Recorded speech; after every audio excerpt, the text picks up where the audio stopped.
how are you? This is Lindsay, your host of Life Through a Distorted Lens. What's been going on? Can you believe it? Second week in a row that I am recording this podcast without leaving any lulls in between each podcast episode, which I'm not saying that's not going to happen anytime soon, because me feeling like doo-doo occasionally and just being really sleepy or lethargic has been going on lately, and I don't know if it's because Texas apparently after it rains has like mold issues, and I'm like, mold? I haven't lived in an area where mold is a thing in the air that affects people's and allergies and whatnot. When I first moved here, I was sneezing like a mofo, and I was like, good Lord, I don't know. I know I'm sensitive to allergens, like in places that new allergy stuff like pollen or whatever is growing around here, because I didn't grow up in Texas. So I remember years ago, I took a vacay in Colorado with my family, and it was miserable the entire time, and I thought it was a cold or something. I took all this Dayquil and stuff, and nothing helped. And it was only later I realized it was kind of just definitely allergies. Horrible. It was really bad. I remember I was reading Harry Potter at the time, which is the 4th book, I believe. But anyway, that was, God, how long ago was that? Anyway, who cares about that? Let's get into the madness, shall we? Especially with this winner of a gem. As you guys probably know, Hollywood has just run out of ideas and rehashes old movies or takes concepts and distorts them and makes them perverted or just whatever. This movie I'm about to tell you about reads as like Tumblr fan fiction, to be honest. And if you don't know Tumblr world, God bless you, number one. Number two, it's just basically, here's the thing, I'm kind of conflicted because I enjoy people that think outside the box and, write their own fan fiction, fanfic as they call it. But then it gets it gets perverted and just really, it's obviously people's hormones. Usually they're young writers, I would assume, or not always though, but just horny people, or like, it's called shipping, when you basically combine two characters and make them have a relationship when they otherwise did not have a relationship. And, whatever franchise, it could be a movie or a comic book or anything. And let me tell you, these online communities are prevalent and very big and very popular. A lot of, I don't know what it is about geek culture. I'm acting like I don't know what it is. I'm like, because they're geeks and they probably aren't getting laid. Not that I think you should be getting laid before marriage anyway. But anyway, so yeah, and I've actually read some of them, and because I've had, my whole past is, you guys know I've been very lost at times, especially before I found Gwad and kind of started this podcast. But so this is a movie, it's literally called Winnie the Pooh, Blood and Honey, and it's I've never been largely into, my voice was there, but I've never been largely into the horror genre. Like, I used to love Hollywood and movies, and I guess I still do, but not in the same way as before, because I'm awake to Hollywood and their evil agenda. But horror people just have like a boner for blood and really disturbing stuff. And I've definitely liked my fair share of messed up stuff. Like, I used to love The Shining. I used to love and adore Clockwork Orange, which is why, I don't know. I think I've talked about that before, how weird that is. Maybe because it's a dominant male and I didn't have a male in my life to like model what a dominant male should look like. I don't know. I have to get a therapist on that one. Not that they know the answer and everything, but yeah, it's just, this movie is literally, I'm going to read from this website, IGN. The trailer shows off a grown-up Christopher Robin returning to the 100-acre wood he abandoned and meeting the bloodthirsty Pooh and Piglet he created by leaving them behind. Later, a group of 5 women are attacked in a holiday home by the 2 creatures, which appears to make up the main section of the movie. And honestly, it's the dumbest looking thing. How brain dead of a person do you have to be like, NGL, which means not gonna lie, acronyms online, not gonna lie, this looks pretty dope. I'm like, how? All I can think is that person is like fluoride drinking, soy consuming boy, because it was I'm assuming a male that said that on Twitter. I mean, it's literally, Pooh is like, because I'm sure you're envisioning, like, is it live action or animated or what? But it's a dude in like a, kind of demented look, creepy looking Pooh Mask, Winnie the Pooh. I never really saw Pooh in the trailer. I just think it's really demented that someone takes such a beautiful, innocent, sweet, and adorable book series and perverts it and twists it into a bloody horror show. Like, I guess my creative side is like, yay, you're being creative. But then my other side, my logical side is like, you need help. I don't know. You know what I mean? Like, how do you look at something so pure and this is what you come up with? You're like, yeah, blood, and let's make Pooh like a murderer. Yeah, with a massive. I'm not sure what you call this device. It looks like a huge hammer, but the other end is kind of pointed a bit. I know there's technical terms for this. Terms that I'm learning now that we have a home. Not own a home, sadly, not yet, but, like not just hose. Who cares about that? Anyway, I'm talking about gardening things. It's just ridiculous. And I mean, horror genres have always done ridiculous stuff like this. By the way, I've tried watching, what is that classic one? Not Shaun of the Dead. Crap. American Werewolf in London or Paris, whichever one was the first one. I tried watching it, and holy crap. Like, it's the most sexist, nastiest, rapey, extremely rapey movie. And, like, to the point where the guy is in the hospital. And it's like a porn scene. This nurse comes in, and it's all like... And I think they make out, and I'm like, what am I... It's just one of those things that I'm like, what the hell is this? And I know that movies back then were like even up to the, I guess, I don't know when it started changing, maybe not even for the better, but because it just turns, it went the polar opposite way. It went from like total perverts in Hollywood, which I'm not saying that they don't exist anymore, but it's more woke now. I don't know how, you know what I'm saying? Like, it's just basically went from totally sexualized, like, no filter and just like vulgar. Like, what is that comedian with the big buggy eyes? And Caddyshack. Like, Caddyshack, I don't think Caddyshack is... Whatever. There's just inappropriateness back then that looking at it now is like, that's really inappropriate and very rapey. I don't know where I was going with that. Other than that movie sucked ass and I had to turn it off and I was like, this is so rapey. Maybe it's because I've been at the other receiving end of rape that I just can't tolerate shit like that in movies. So, anyway, let's not get too serious here. This is hilarious. California bans gas-powered vehicles by 2035. They're going to phase out the sale of gas cars by 2035.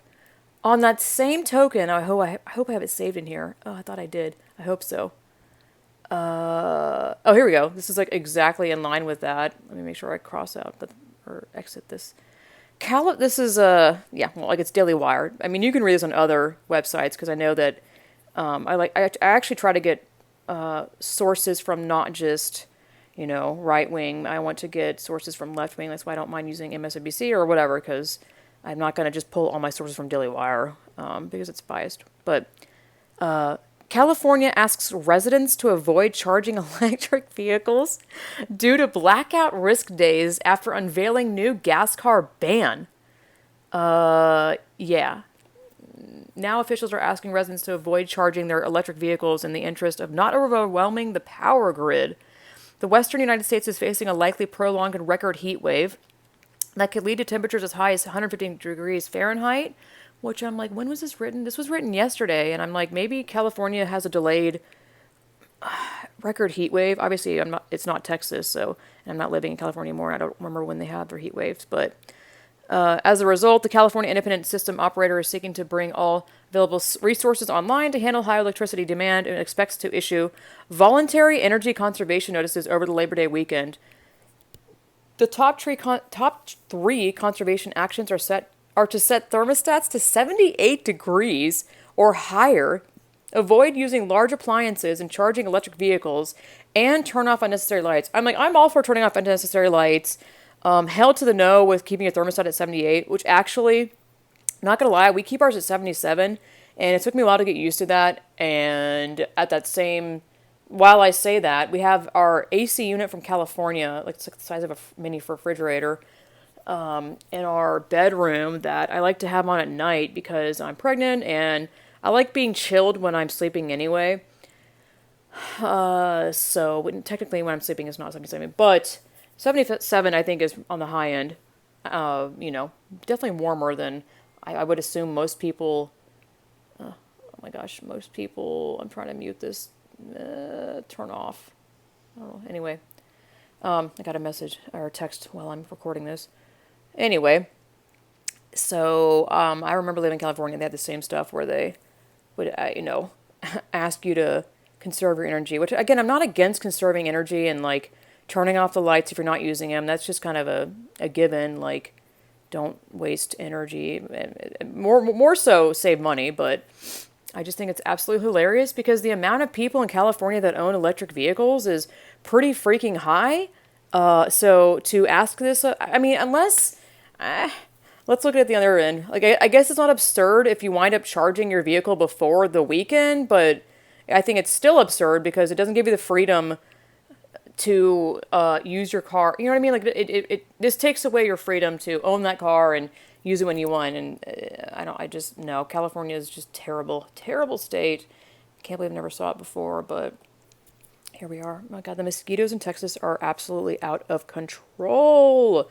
It is my biggest gripe about living here, minus the ridiculous temperatures, which I actually survived through. It's already getting lower temperatures here, and we're getting rain, thank Christ. All right, anyway, I'm itching on my bed here. I moved out of my closet because I thought it would be cooler in here. Anyway, let's get on with it. This is amazing. Christian doctors, this is from lifenews.com. Christian doctors, nurses win $10.3 million lawsuit after hospital denied COVID shot exemption. The nation's first class action settlement involving a COVID shot mandate should be a wake-up call to every employer that did not accommodate or exempt employees who oppose the COVID shots for religious reasons. North Shore University Health System will pay more than $10.3 million for unlawfully discriminating against more than 500 current and former healthcare workers and for denying religious exemptions from the COVID shot mandate. Isn't that wonderful? That's incredible. I think that's wonderful news and just fantastic. And I have other wonderful news I think I have pulled up here about lawsuit. Yeah, I'm pretty sure I do. So that's just great, and I'm here for it. Absolutely. Let me see if there's anything else I need to read from here. Yeah, they'll pay, basically just a longer written out sentence of the headline to compensate these employees who were victims of religious discrimination and who were punished for their religious beliefs against taking an injection associated with aborted fetal cells. Exactly. Shocking and just nasty. Like, gosh. As part of the settlement agreement, North Shore will also change its unlawful, quote, no religious accommodations, end quote, policy to make it consistent with the law and to provide religious accommodations in every position across its numerous facilities. No position in any North Shore facility will be considered off limits to unvaccinated employees with approved religious exemptions. In addition, employees who are terminated because of their religious refusal of their COVID shots will be eligible for rehire if they apply within 90 days of final settlement approval by the court, and they will retain their previous seniority level. Wow. This is a historic first-of-its-kind class action settlement against a private employer who unlawfully denied hundreds of religious exemption requests to COVID-19 shots. The agreement, upon settled, was filed in the Federal Northern District Court of Illinois. It must be approved by the court. So, yada yada. At the same time, hey there! One of the easiest and free things you can do to help out my podcast is to leave a Apple Podcast review for this podcast. It is free, pretty effortless. It takes, less than a minute out of your day. If you don't want to do that, you can support my podcast by heading to paypal.me/LP Foster Kittens or become a monthly subscriber to my Subscribestar, which is subscribestar.com/distorted lens. As always, thank you so much for listening and following me on Odyssey or YouTube, subscribing, hitting the bell, because I've been told that hitting the bell helps out a lot with getting notified that I'm even posting new content. So God bless y'all, and let's keep trucking on, y'all.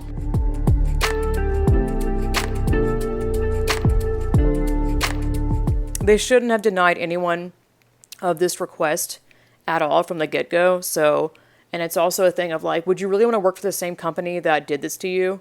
I mean, at the same time, I understand people need money, and I'm not going to sit here and bash people that do, I guess, what is it called? Do they call it reapply? Yeah, if they apply.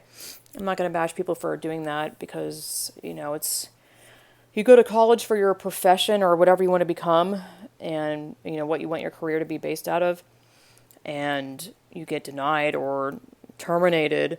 It's something. You went to school for this, so it's not surprising that people would, I guess, apply at the same place. At this point, though, you would think they would have moved on. I'm not sure. I think it would be a mistake to go with the same company because if that's how they treated it, like I said, the first time, then who's to say they won't do that again with the next thing?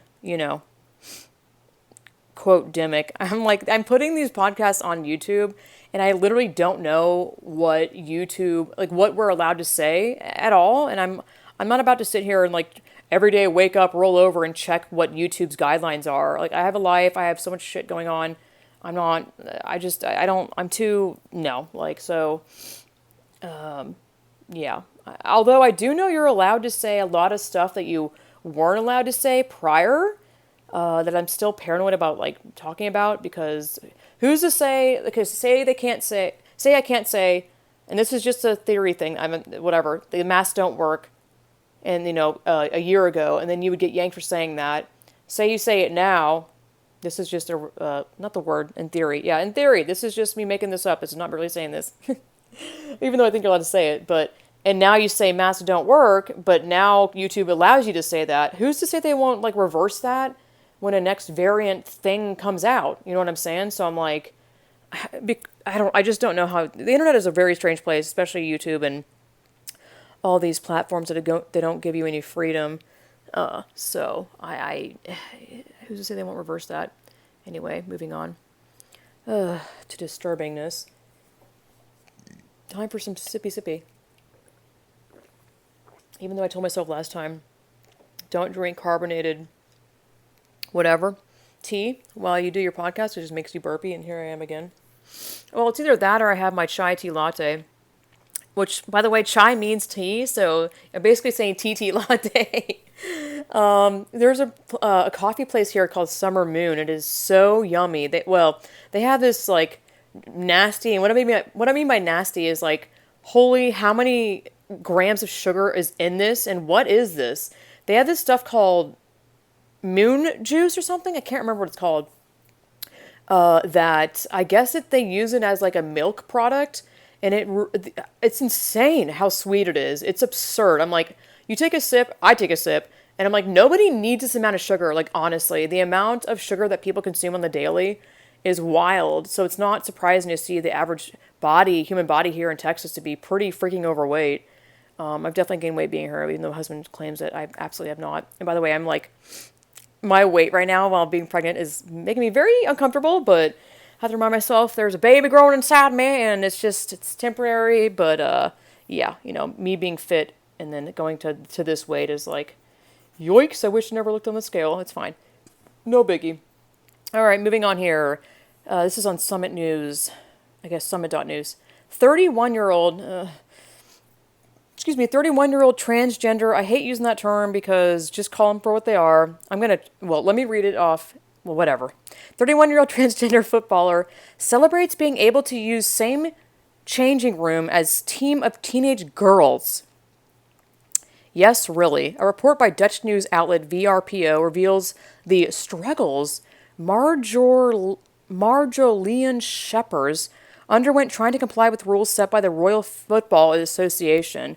However, after being given a new passport that certified the biological male to be a woman, Scheppers was then able to register as a woman with the KNVB. After initially encountering difficulties with his hometown team in Westerbork, Scheppers traveled 200 kilometers to join up with a team of teenage girls in Lisse. I don't know how you say this. This is all, I believe, UK towns. With Scheppers proclaiming it to be the best time of my life. I was finally accepted by my teammates. I joined in, said Scheppers, adding that the ability to use the same dressing room as the young girls was, that's what he said, quote, the best gift I could get, end quote. These people are so sick. When people will wake up to this transgenderism, especially the males, and realize that it's a fetish, and that they're getting off on this. It's so wild to me that people are like, oh, you were trapped in the wrong body. Yes, you're a woman. Come join us. And just totally be ignorant to the fact that it's a fetish. Obviously, not all of them are, because a lot of them are young kids that are just following the social contagion. So I can't say it's obviously every male that pretends to be a woman, but for the most part, especially with the amount of research I've done, what I've seen, sissy hypno porn and, these men that are porn sick with hentai and anime, and it's specifically men. It is men, men, men, because men, you know why, men in their innate instinct want to fuck, fuck, fuck. So it's just really sad, And in my research, from what I've seen, a lot of it is men that are incel cultured men, which are men that just have never been laid, or not necessarily been laid, but can't get a girl, like even remotely, because they're socially awkward, maybe autistic, addicted to the internet and gaming. So they inevitably turn to hentai and porn, and they realize that I'm not going to ever get a girl, so I may as well become that girl. Or there's, another variation is their mother was not very sweet or nice to them, or not existent at all. So then they become the mother they never had, which is absolutely fascinating and really sad. That's it's just these people are really mentally sick. And I'm saying that with compassion. These people need serious psychological help, and they need Jesus. They need the cleansing blood of Jesus, let me tell you. Let me finish reading the article as if this is not enough. Quote, I was finally accepted by my teammates. I joined in. Oh, I'm sorry, I read that. Let's see. However, Shepard was subsequently suspended from playing by the KNVB. Keep wanting to say K anyway. Due to him being significantly older than teams comprising of players under the age of 20. Quote, I am 31 years old, but I don't feel that way. I'm full of hormones, and I feel like a 15-year-old girl, says that dude, Marjolaine. The KNVB is afraid that I am too strong to play with and against young girls. This is not the case, and you cannot judge that from a chair in Zeist. I guess it's someone who's has the gavel telling this guy he can't play, which is just so insane. Why? I mean, not only is this a male and female sports and using their changing rooms, which is so perverted and predatory, like obviously disgusting, that, how can you look at that and be like, first of all, I just don't get it. Like, it's not only is it a male, he's also way over the age bracket. So I'm like, make it make sense. These people have like total freedom to reign over anyone's parade and do whatever they want, to the point of like pedophilia, rape. I mean, you name it. Like, they're literally protected. They are the ultimate protected class. Tell me what rights you don't have. Tell me. You have way more rights than, I don't want to use their language. I do not want to use their language because I think it's ridiculous and I'm not going to do it, but I almost did. Let's see. Ew. I hate this so much. Here's another quote from him. You will see that the happiest girl in the world is playing a nice game of football with her team, said Marjolaine. Gross. You're a man. Like, stop lying. Aside from the moral and sexual problems with a 31-year-old biological male using the same changing room as a bunch of teenage girls, Shepard clearly enjoys a physical advantage over the other players he will come up against. As we previously highlighted, after a biological male in his 30s who identifies as a transgender woman, which I hate using that phrase, it's just a man, was allowed to compete in a Gaelic soccer final against 16-year-old girls, women who complained about it had their accounts banned by Twitter. An image of Giulia Valentino competing in Ireland clearly illustrates the physical superiority he has over opposition players. Back in June, Rugby International governing body banned transgender athletes from competing in women's matches. This is madness. This is a screenshot of a tweet of that guy, I guess the Giulia Valentino in Ireland. And it shows, well, the tweet is from @justmisogyny, and their account is called Progressive Misogyny. And it's captioned with, a picture is worth 1,000 words, and Twitter is suspending accounts that use words to describe this picture. And it shows, on the left-hand side, a woman running away from and she has I guess a soccer ball in her hand. She's running away from a tall, oafy male who has a massive receding hairline, is basically buzzed bald hair, and is a man. Flat out man. And I'm not a person to be like, the least you could do is act, or I'm sorry, look like a woman. There's a lot of people that fall for that. I'm really tired of that rhetoric too. Like, well, this man, well, they don't say it like this, but they'll say, she's passing, so it's fine. I'll call her by her pronouns, but we're really talking about a dude here. Just because a dude is able to deceive the world and manipulate his face and body and hair and clothing and body language towards you to deceive you enough that it satisfies your mind and looking at that male and being like, oh, it looks like a woman. It looks like a woman. You know what? I'll call it a she and her. Why not? Easier on my brain. It doesn't hurt my brain. Makes it easier for my life. How effing lazy can you be? What a lazy stance to approach that from. I am of the stance from, and I will forever and always be, you are a walking deception. I do not enjoy being deceived in my life by anybody. I don't care what you're presenting as or whatever you're saying, whatever it may be. I do not enjoy being deceived. It's really only the hands of Satan would be doing something like that, and someone who is that lost and obviously detached from God would be okay with deceiving the world around you. And, it's just, I just don't believe in that. I don't believe in deception, especially on that level when you're, around women in, let's say, a dressing room where women are getting naked. Listen, I do pool aerobics 3 times a week, and some women get fully naked in the locker room, and, I don't want to see a penis in there. I do not want to see I don't want to have to live my life and be like, fuck, am I going to see a penis today? Like, I never want to see a penis unless it's my husband's. I don't want to see that shit. It's gross. Get the fuck out of here. Nobody wants to see your walking fetish, disgusting shit. Like, gross. Hello? Like, remember when flashers were a thing and people were appalled by it and were like, oh my God, help, police. Now we're like, yes, stunning and brave. Anyway, that was my cussing rant, even though I already cussed before that. Sick, sick, sick, sick, sick, sick, sick. Maybe I should make this my thumbnail. It's not even funny. I'm just laughing just because clown world, dude. I am praying every day that my child is able to defeat the madness in this world, because boy, are they being born into a mad society. I mean, not that children prior to this date of September 1st, 2022, not that children didn't have to kind of be on their guard or whatever back then, but, I do recall, not that I was alive for this, but there's I guess it was kids in the 70s, grew up in there called Latchkey Kids, where they could just, mom will be like, come back whenever, come back when the sun goes down. Here's a key to the house, and not have to worry about it. Ay, ay, ay. Speaking of that, here's the weird thing. I know I've talked to you about the coddling of the American mind, which is all about basically, what it sounds like, babying someone too much that they're like insufficient and just spoiled and woke and bratty.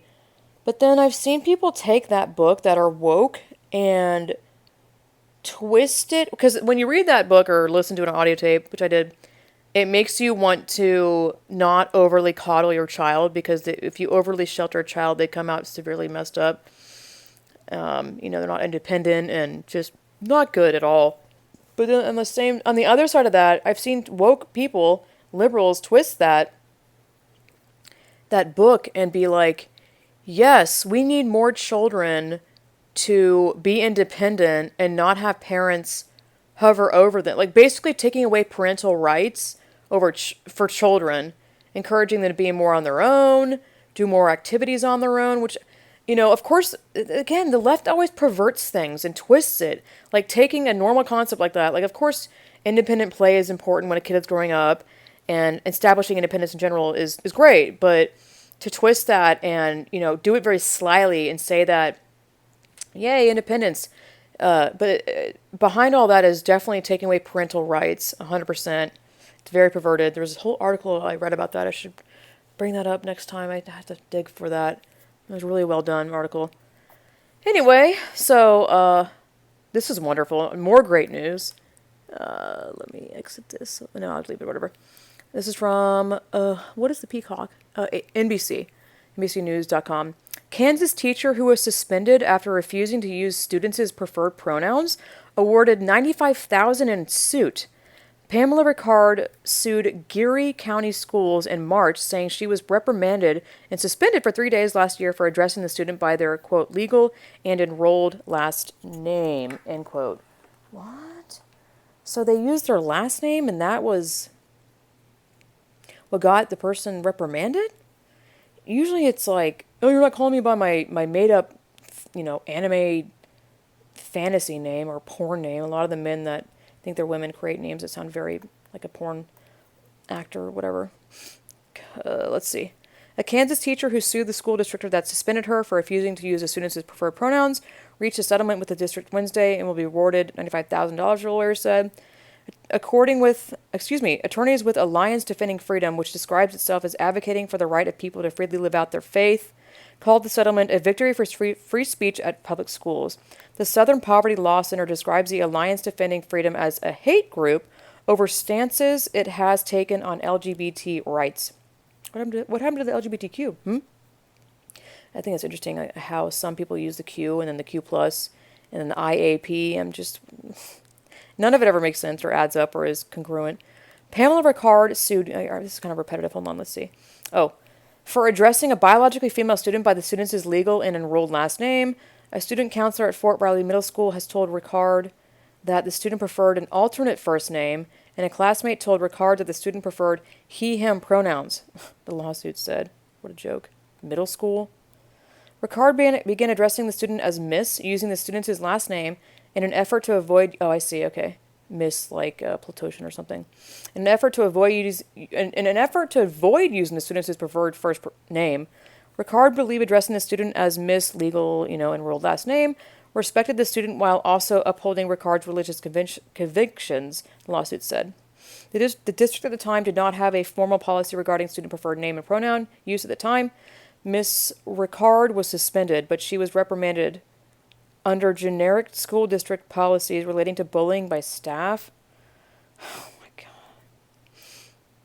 A week after Ricard returned from her suspension, this district implemented a policy stating that employees should be aware and make an effort to utilize the pronouns an individual requests to be identified by. This is so exhausting reading this. Miss Ricard is a Christian and holds sincere religious beliefs consistent with the traditional Christian and biblical understanding of the human person and biological sex, the lawsuit said. Miss Ricard believes that God created human beings as either male or female, that this sex is fixed in each person from the moment of conception, and that it cannot be changed regardless of an individual person's feelings, desires, or preferences. God bless this woman for standing her ground. I think that's wonderful, and it's not easy to do in this current climate, obviously, especially if you're in a woke school, and especially if you know that you're going against the grain here. I think that's just God demands, but there's a certain boldness that Christians have or should have that I think that God, I guess, rewards. I'm not sure how to put it, but it's just, I don't want to say God demands it because that sounds bad. I'm failing to find the words here, but being bold is a part of being a Christian, and you guys know I'm pretty darn bold, and I think it's because I didn't get to speak a lot growing up in my family of a lot of kids, and I think I was also silenced for my opinions because now I am very opinionated, and I've just been thinking about like where that came from, and I'm pretty confident it's because I've been silenced over my opinion, like at all, because I've seen it happen with me and my family recently where I get silenced immediately. And I'm like, oh, that's what that's from. Okay. It's funny how you can like look at things when you're older and not, I don't know, it just kind of, you see the full picture of that's why I'm like this, or it's just nice to grow up and notice what's going on around you and be able to piece it all together. Whereas before when you're a kid, just Instead, your answer for that is rebelling or, being just miserable. Anyway, that's wonderful, wonderful news, just fantastic. Let's see. Let me finish reading it, actually. The court also ruled that instead of using students' preferred pronouns, Ricard could avoid pronouns for students who have requested pronouns inconsistent with their biological sex. What? The court instructed the district to stop the policy in which staff could not disclose students' preferred names and pronouns to their parents as a lawsuit proceeded. Let me read that again. Anyway. Okay, let's make sure there's nothing else to read from that article. God, honestly, doing this podcast is exhausting because basically it's like reading all of the messed up stuff that I've seen on the internet from a week that I found worthy to relay to you guys, but it's like back to back. So it is literally exhausting for me. Like mentally, it's just, I'm tired of it, obviously. It's tough, but here we go. This was 2 days ago. Biden says when it comes to public safety in this nation, the answer is not defund the police, it's fund the police. Which is absolutely hilarious because last year, was it a year ago? They were absolutely all over defunding the police. And now they're just going to play and pretend like, well, we never said that. Although they didn't say that technically here, but I mean, pretty much. And then the audience starts cheering and I'm like, how are you cheering? How are you not, like, really confused? Being like, wait a minute, but I remember they said defund the police. I remember it vividly, living in California. Being like, this is the most insane thing I've ever heard in my life. Like, how does this make any sense? Who does this help out? Especially in areas where crime is, through the roof, which is where we lived. In San Jose is very crime-ridden. Homicides across the street. Very not safe place. Great grammar. Let's see if you can, no, that was going to play through my earphones. It's not going to work. Anyway, it's just a video of him saying that from disclose.tv on Twitter. Let's see. What is this? Oh, okay. Now on to, well, let me just, I'm trying to organize my articles here. There are all these tabs pulled up. This is interesting. This is an article from today from, again, NBC News. Bank of America announces 0 down payment, 0 closing cost mortgages for first-time home buyers in Black and Hispanic communities nationwide. So it sounds like they're giving them benefits for owning a home, and yet whiteys get shafted? Sounds like racism. Sounds like racism to me. Anyway, I'm going to move on.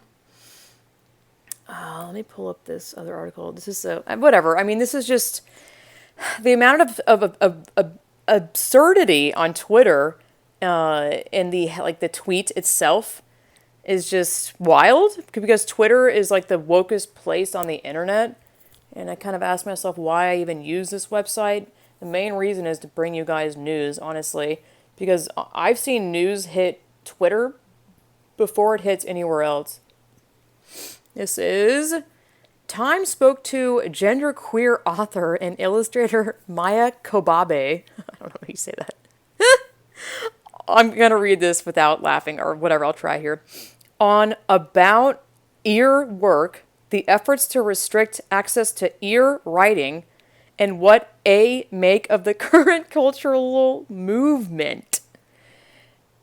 What? This person, it's hilarious. It's clearly a woman that's trying to dress like a man. And they have a notebook that has an HRC freaking logo on it, which is just classic. They just look like a freaking nerd. Like, oh God. Okay, let me read this headline how it should sound. Even though I'm not for genderqueer or anything, but this is not what it says, but anyway. Time spoke to genderqueer author and illustrator Maya Kobabe on about their work, the efforts to restrict access to their writing, and what they make of the current cultural movement. So basically, I kid you not, they remove the TH, and they're like, my pronouns are EIR and EY. So THEIER is their work, or, their. THEY is they. So they remove the TH. I'm like, do you feel better about yourself? Do you feel unique and cool? Like, this is so dumb. Like, so dumb. I'm not gonna even, there's nothing else to really read from that. I'm good because I'm not gonna fall for your stupid agenda of claiming that that's an actual pronoun. You just sound retarded. It looks like you're having a typo malfunction on your end of the computer. And if anybody honestly said that, I would be like, I can't understand you. What are you saying? Is that English? I don't know I'm not going to live in this reality that you're like portraying this made up world. I hope that wasn't loud. I just hit the mic with my finger. I apologize if it was. So, if you don't know about ESL, I think that's what it is. No, I'm sorry, SEL, sexual. Oof, I can't remember. There's too much shit in my brain. It's a not good thing happening in schools. That here's an example. It's like a text chain to a mother. It's a student at Pin Oak Middle School was pressured by the teacher to take a survey that the student was uncomfortable with and threatened with detention. The student contacted the mom immediately. This is becoming very alarming, what is happening inside schools.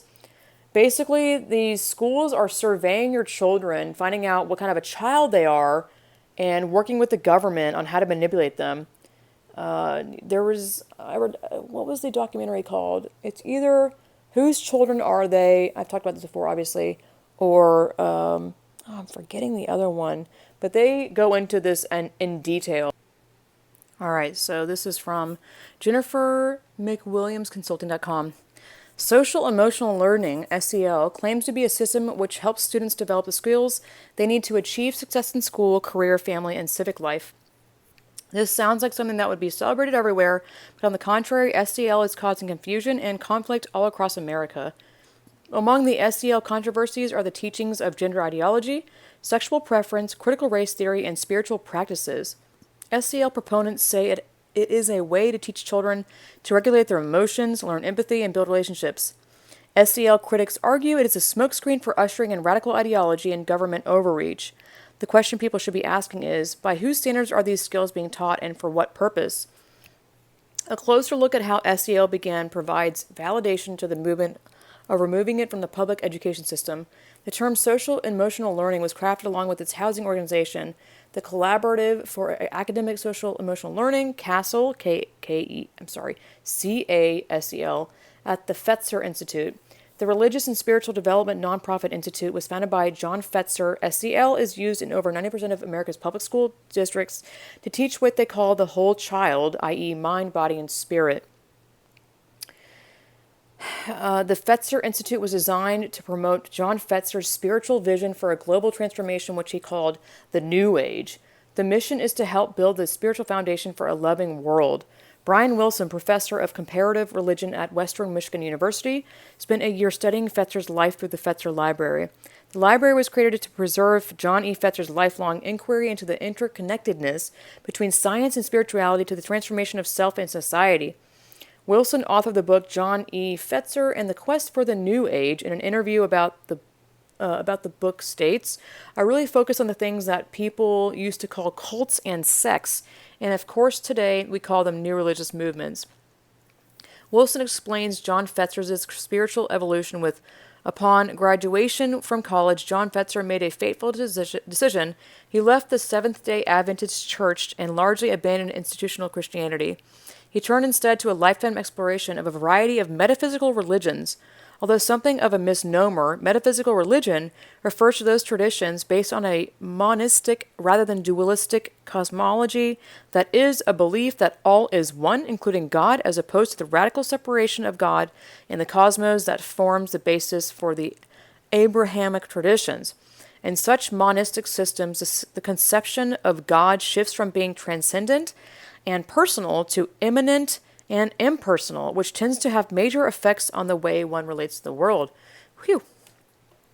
Fetzer was inspired through his exploration of Freemasonry, parapsychology, Buddhism, theosophy, and UFOlogy to use his institute as a way to advance these spiritual practices universally. He employed meditation, psychic consultants, pendulums, water dowsing and other occult practices regularly in his decision-making. He is also a zealous supporter of Alice Bailey, the controversial occultist who founded the Lucifer Publishing Company, now known as Lucis Trust. Bailey believed in using education to achieve a one world order with a global religion.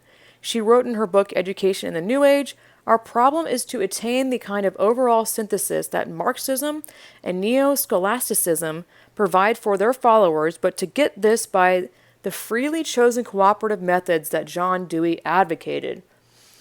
The use of mindfulness practices in social emotional learning is no surprise when you trace SEL back to its roots. New Age religion uses meditation as a way to seek a heightened spiritual consciousness to create a social transformation that would result from the massive spiritual awakening of the general population. In the Fetzer Institute's theory of change, it states, our goal is more profound than simply changing beliefs or even behaviors. It is a fundamental transformation of our very way of being, from ego-centered to all-centered, from separation and fear to wholeness and love. Additionally, it states that their goal is catalyzing and supporting the spiritual transformation of a critical mass of persons around the world. The theory of change acknowledges the deception of people to support SEL. Even though it is a spiritual thought reform experiment, it will be primarily important to support the positive spiritual and moral development of children and adolescents. That part was in quote. I guess... Sorry, it just started a quote in the middle of a sentence. But many organizations are using secular approaches to support individuals of all ages in developing increased mindfulness, empathy, compassion, and awareness, as well as a more deeply grounded sense of life purpose. By providing a non-spiritual point of entry, such programs may reach many people who would be put off by an invitation framed in explicitly spiritual terms. Okay, this is the quote from the SEL peeps. Further, it seems likely that these secular invitations to engage in serious and sustained inner work will lead many individuals to the deep questions of existence and the human condition that are at the heart of the spiritual journey. This will create the opportunity for us and other spiritually grounded organizations to help the individuals deepen their spiritual search. Which, I'm confused. People are always like, separate church and state, and like, spirituality doesn't belong, or, Christianity, blah, blah, blah, doesn't belong in schools. I'm like, this is straight up spiritual nonsense gobbledygook, man. Let me finish reading the article here. Since 2015, the Institute has provided over $6.4 million in grants to advance the global spiritual vision of New Age occultist John Fetzer. In 2017, they gave over $1.2 million in partnership with Rockefeller Philanthropy Advisors to fund a project called the Collaborative for Spirituality and Education Project, which expands on the SEL movement. Of course, it would be Rockefeller. If you don't know a damn thing about Rockefeller, look up the Corbet Reports. Let's see, I think it's CorbetReport.com. Yeah, CorbetReport.com. He has a search bar, and just type in. Let me click or see what it's called. Rockefeller. Oops, I spelled that wrong. How do you spell Rockefeller? Hold on, give me a moment here. No, I spelled it right. Maybe you didn't. I'm shocked it's not coming up. Oh. Alrighty, he has multiple videos about, let me see. There's one called The Unauthorized Biography of David Rockefeller. It's episode 316. There's an audio one, and there's also a video on his website. David Rockefeller, eugenics-obsessed globalist, dies at 101. This was back in 2017.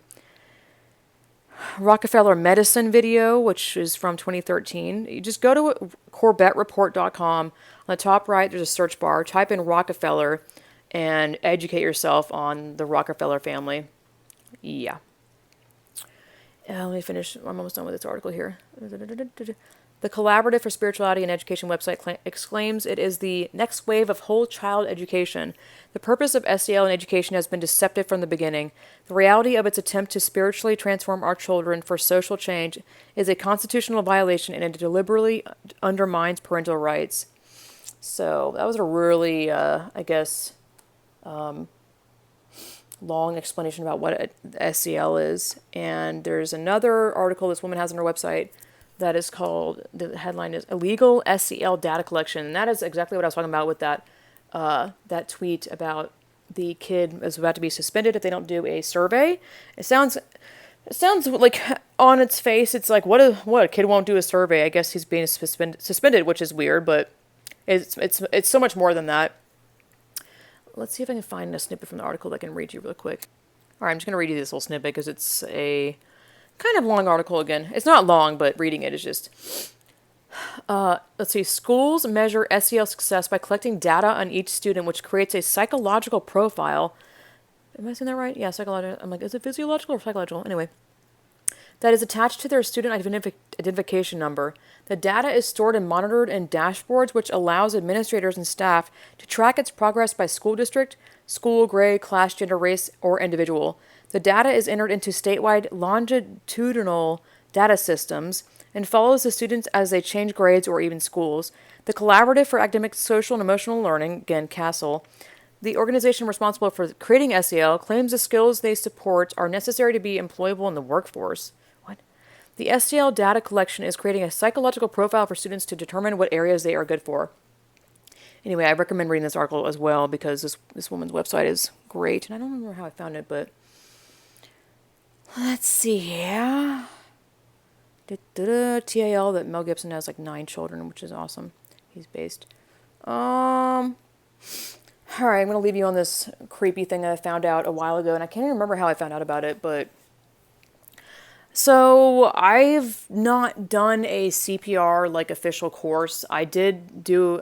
I guess it was, like, in our PE class in high school, we had this thing called Chris Clean. I can't believe I remember... I know I remember that.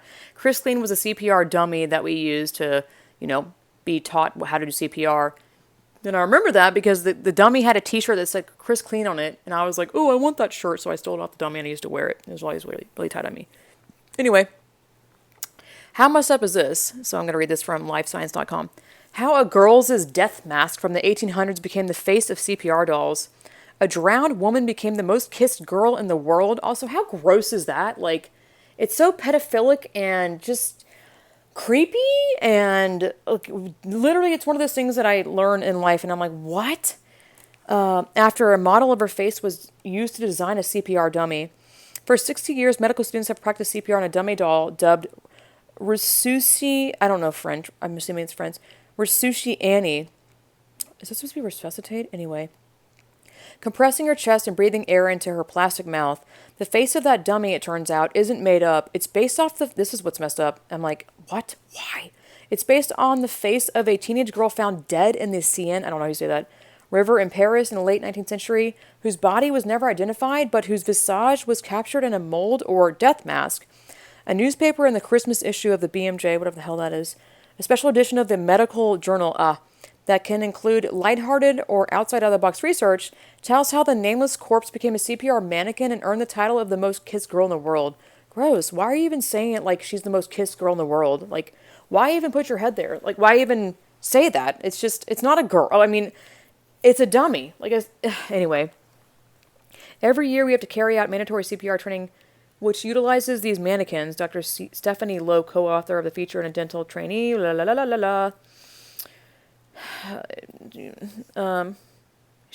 this woman simply wondered who the face was. The story of the Resusci Annie begins more than a century ago, again when the dead body of a girl who looked about 16 years old was pulled from the Seine. The authors wrote, because her body showed no signs of violence, some people speculated that she had drowned herself intentionally. The body was pulled out on public display in a mortuary in hopes that someone could identify the deceased, a common practice at the time. But nobody identified the teen. She became known as the woman of the Seine. Let me highlight this and have my computer say it so I can maybe, oh, it's not letting me.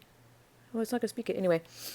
Though anonymous, she was by no means forgotten. The pathologist who performed her autopsy was so taken with her serene expression that he had a model maker create a plaster death mask of her face. The mask was replicated and sold. Ew. How morbid is that? Like, what are you doing, dude? Who looks at a dead woman's face and is like, what a beautiful little girl. Let me take a plaster of Paris, whatever, death mask of her face and then sell it. Gross.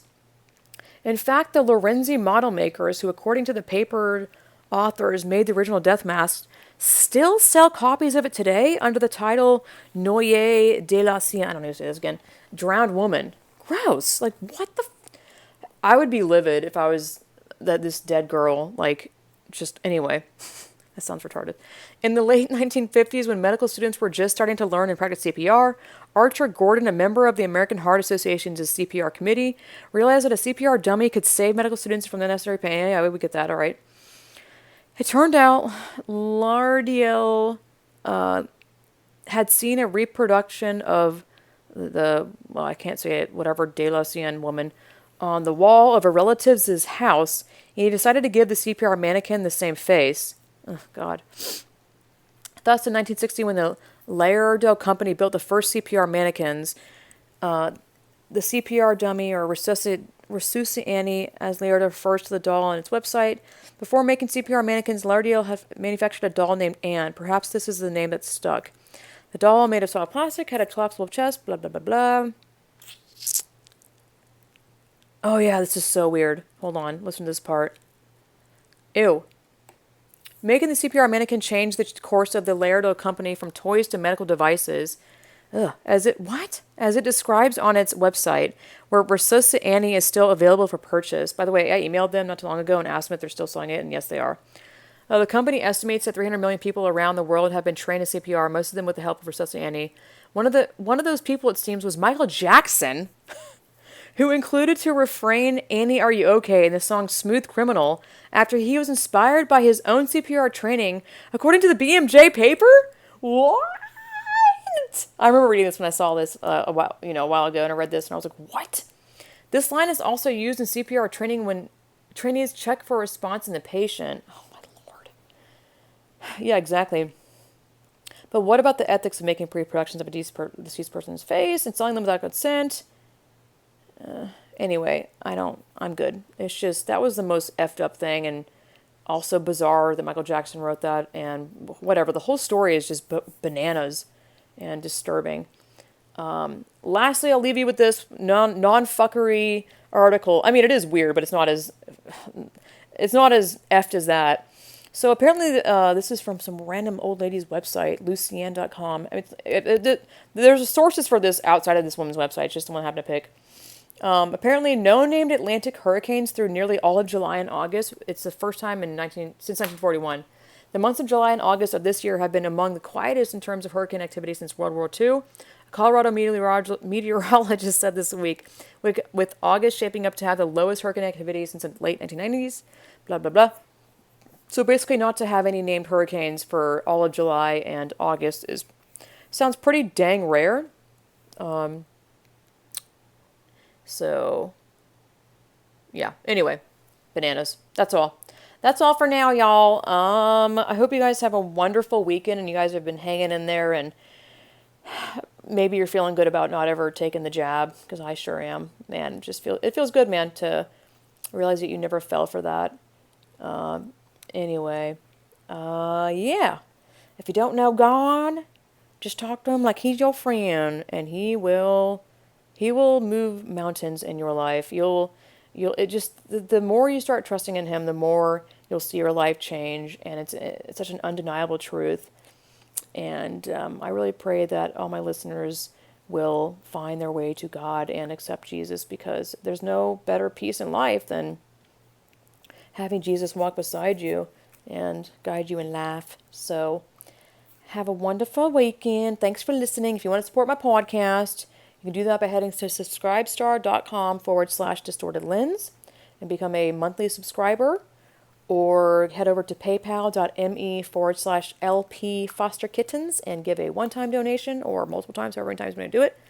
And I think that's all for now. Thanks for listening, you guys. Oh, also, you can leave an Apple Podcast review, by heading to Apple Podcasts, probably on your phone. I'm not sure if you can do it on your computer. Click on my podcast, scroll all the way down. I think it has like reviews and whatnot. It would mean a lot to me. If you haven't done it by now, please do it, because it's pretty effortless, honestly. It takes, at most 5 minutes out of your life. Anyway, I appreciate each and every one of you, and I love my listeners. You guys are the sweetest and leave such sweet comments. I'm really, really touched by.